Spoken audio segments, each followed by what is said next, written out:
Hello everyone, welcome back to my channel. তো সকাল সকাল আজকে ব্লগটা শুরু করছি। আর দেখতেই পাচ্ছি রেডি হয়ে আছি। আজ হচ্ছে সোমবার 20 তারিখ। তো যাচ্ছি একটু ডাক্তারের কাছে। অনেকদিন থেকে দাঁতে একটা সমস্যা নিয়ে ভুগছিলাম ক্যাভিটির জন্য। তো ব্যথা করছে না বলে তুলছিলাম না, ভয় যে ব্যথা করবে বলে। কিন্তু এখন একটু ব্যথা হচ্ছে বলে তুলতেই হবে ফাইনালি। তো দেখা যাক, ডাক্তারের সাথে কথা বলি কি বলছে, তারপরে দেখা হবে ডেটটা দিচ্ছে কি না দাঁত তোলার। তো চলো সঙ্গে থাকো। তো আমি আর মা দেখো রেডি হয়ে একদম বেরিয়ে যাচ্ছি। যাওয়ার সময় তো বুঝিনি যে এতটা পেনফুল হবে, কারণ মাও দাঁত তুলেছে, দিদিও দাঁত তুলেছে। সবাই একটা কথা বলছে যে তুই বুঝতেই পারবি না দাঁত তোলার সময়, কোনো সমস্যাই হবে না, দেখিস তুই শুধু শুধু ভয় পাচ্ছিস। কিন্তু আমার ভয়টা যে শুধু শুধু ছিল না, সেটা তো আমার ক্ষেত্রেই খেটে গেল। হ্যাঁ, নর্মাল দাঁত তুলতে কিন্তু এতটা সমস্যা হয় না, কিন্তু আমার দাঁতটা এতটাই ক্রিটিক্যাল হয়েছিল যে খুবই সমস্যা হয়ে গেল লাস্টে।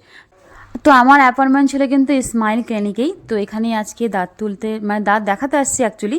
তো দাঁতটা দেখবে, তারপর যদি ডাক্তার মনে করে হ্যাঁ তুলতে হবে তাহলে তুলবে। অ্যাকচুয়াল সমস্যাটা কিন্তু আমার 1 বছর আগের থেকেই ছিল।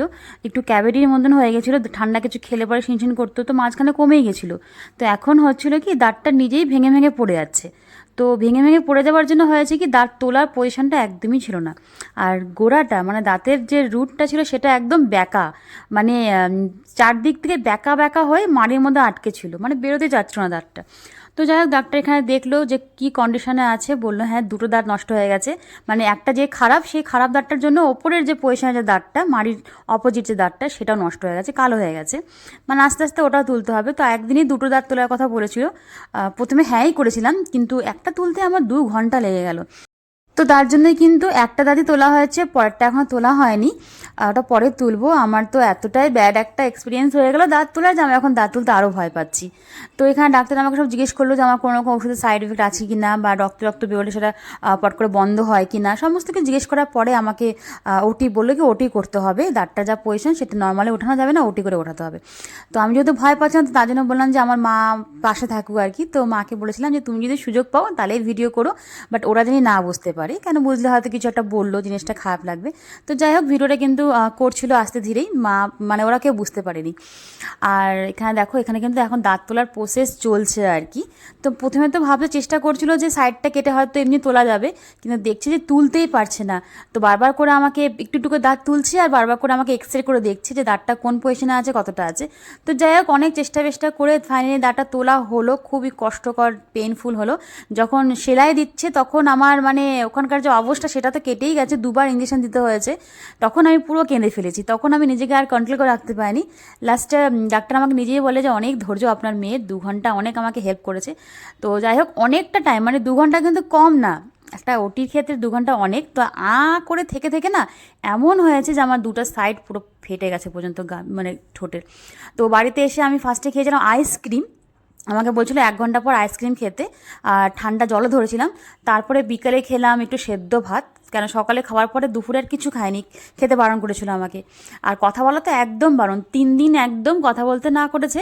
আর আমার কিন্তু মুখটা পুরো সাইডটা একদম ফুলে গেছে, আর যে ঠোঁটের 2 সাইডটা যে ফেটে গেছে, তার জন্য আমি করে কিছু খেতেও পারছিলাম না, খুবই কষ্টকর হলো আমার এখনও কিন্তু আমার যে ব্যথা পুরো কমে গেছে তা না, সেলাই এখনও কাটেনি, 7 দিন পর ডেকেছে আমাকে। তো বুধবার দিন যাওয়ার কথা, তো দেখা যাক কি বলে। এখনও আমার কাঁচা আছে, কারণ ঠান্ডা জল খেলে পরে ওই জায়গাটা জ্বালা করছে, নিচে ভারী কোনো কাজ করতে পারছি না, নিচে ঝুঁকতেও পারছি না, তাহলে জায়গাটা ব্যথা করছে আগে যেখানে অপারেশন হয়েছে।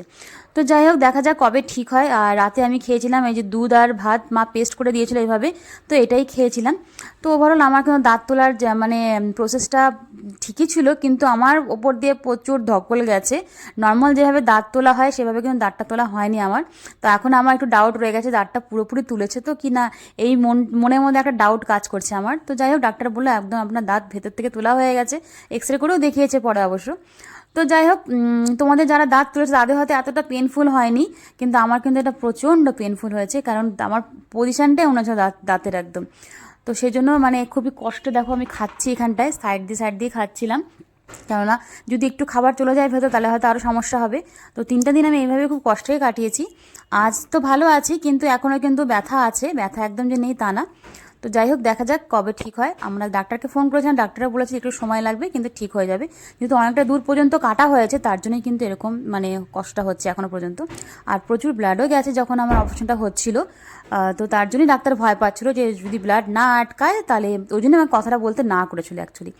তো যাই হোক, ওভারঅল একটা ছোট্ট ভিডিও পোস্ট করলাম আমার এক্সপিরিয়েন্সটা দাঁত তোলার। তো কেমন লাগলো অবশ্যই জানিও।